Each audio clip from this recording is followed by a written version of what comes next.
Longevity is the product of love and companionship. Another essential addition to this is the dynamism of nature.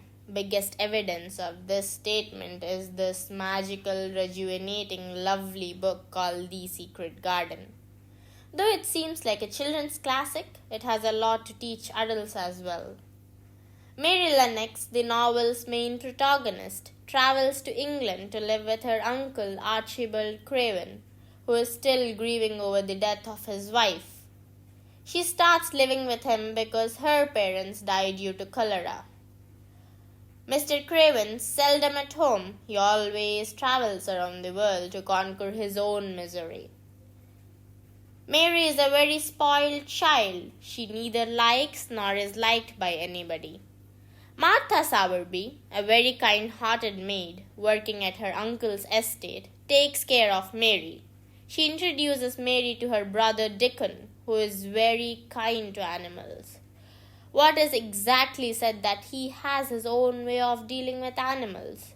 Mary one day discovers a garden that has been locked, and then she finds out from Martha that the garden locked is actually the garden in which late Mrs. Craven died. Mary, with all her effort, finds the key of the garden. She starts making the garden beautiful again with Dickon. Every night, Mary hears someone cry. She finds out that it is none other than Mr. Craven's son, Mary's cousin, Colin Craven. Colin is also a very spoiled child. He is very sick and believes that he will also grow up to be a hunchback like his father. He and Mary soon become friends. He is brought to the garden by Mary and Dickon, where he learns to walk. Many lovelier things happen as the book reaches the end. Mary at the beginning is very sick and ill-tempered. Her parents are the root cause of her bad behavior. Her mother refuses to care for her as she despises Mary's ugliness. She is left all alone with her native servants. But when she travels to England, she meets many real nice people who heal her out of her loneliness.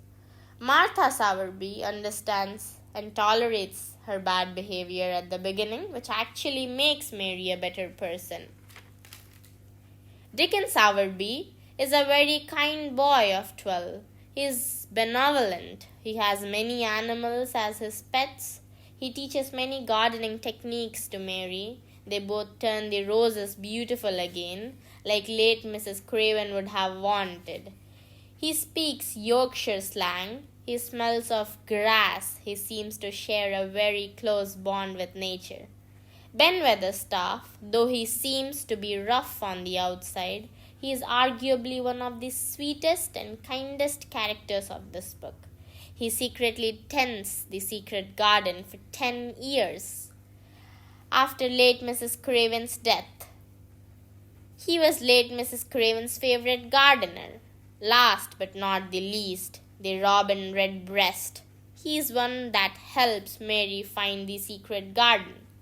There are a lot of similarities between Mary and the robin redbreast. Author strongly compares Mary to him. Like Mary, the robin starts his life lonely. Then, like the robin, Mary becomes friends with Ben Weatherstaff. Then she finds her solace in the secret garden just like the robin does. In a way, this book is really magical. The way things happen is very, very magical. Mary comes to England from India where she had been neglected, but here she is loved and experiences love for the first time. She doesn't only get healed but also heals others and other things.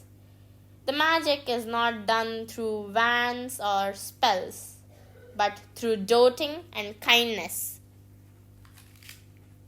Nature plays a very important role in this book.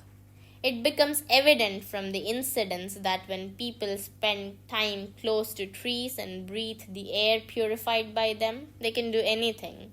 Like Martha says to Mary that the moor air would make her stronger, and indeed she becomes strong. Colin starts walking when he starts spending time in his mother's beloved garden. Lives of Mary, Colin, and the secret garden are very similar.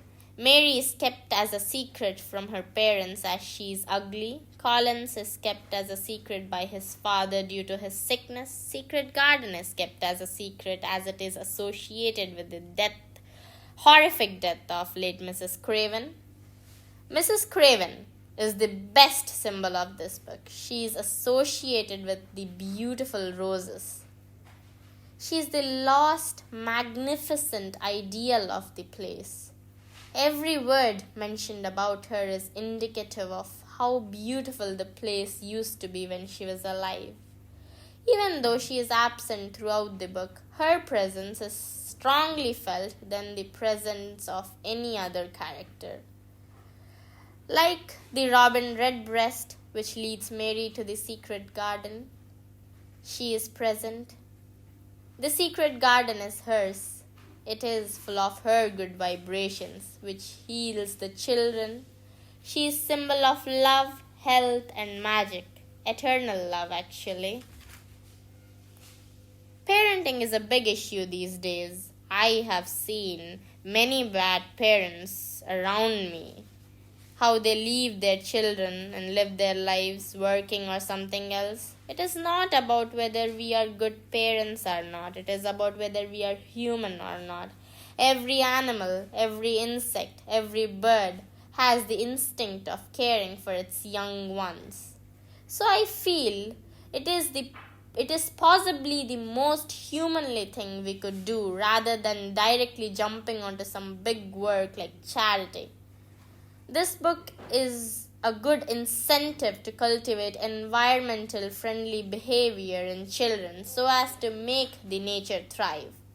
It shows how nature could heal or soothe pain, how it exhibits affection. I personally started loving plants after reading this book as a little girl, especially roses.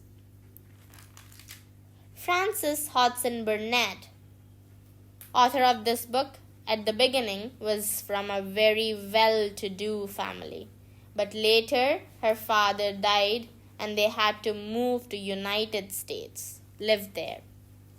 Frances Hodgson Burnett was keen about writing always. As a child, her favorite book was Uncle Tom's Cabin. The garden of this book was inspired from her garden at Maytham Hall. Her garden was full of lively roses.